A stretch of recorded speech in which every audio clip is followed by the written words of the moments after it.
அம்மாவா அம்மான்னு தானே கூப்பிடுவோம். ஆனா நான் ரொம்ப சந்தோஷப்பட்டா அலமேலுன்னு கூப்பிடுவேன். வெகுளி மயிலாப்பூர் தாண்டாத அம்மாவை டி நகர் கல்யாண் ஜுவல்லர்ஸ்க்கு கூட்டிட்டு போனேன். பாருமா, இதுதான் உலகத்திலேயே பிக்கெஸ்ட் ஜுவல்லரி ஷோரூம்.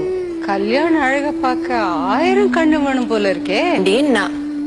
சி, நம்மள விதவிதமா அலங்கரிச்சு பார்த்த அம்மாவ பதிலுக்கு நாம அலங்கரிச்சு பார்க்க வேணாமா?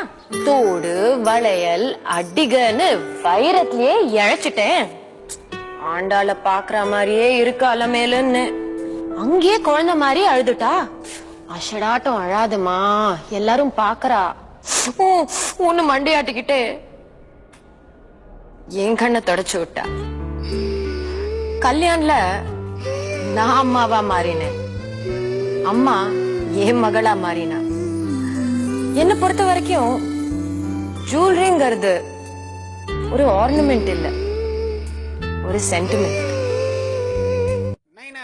தானே கூப்பிடுறேன். ஆனா நான் ரொம்ப உபாதை ஆயிட்டேன்னா கோபாலின்னு கூப்பிடுவேன். புறம்புக்கு போய் சேரவன் அம்ஜிக்கிற தாண்டாத நைனாவை டி நகர்ல பெரிய ஒயின் ஷாப் கூட்டு போனேன்.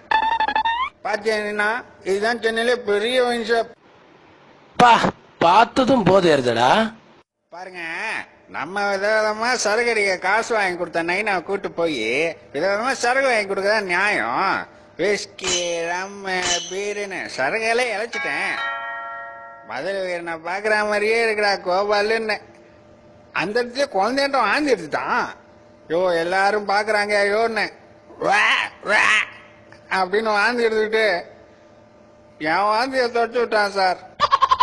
டாப்மா இருக்குல்ல, நான் நைனா வானேன், நைனா என் பிள்ளையா மாறினான். என்னை பொறுத்த வரைக்கும் சரக்குன்றது ஆல்கால் கண்டென்ட் இல்லைங்க, நைனா புள்ள சென்டிமெண்ட்.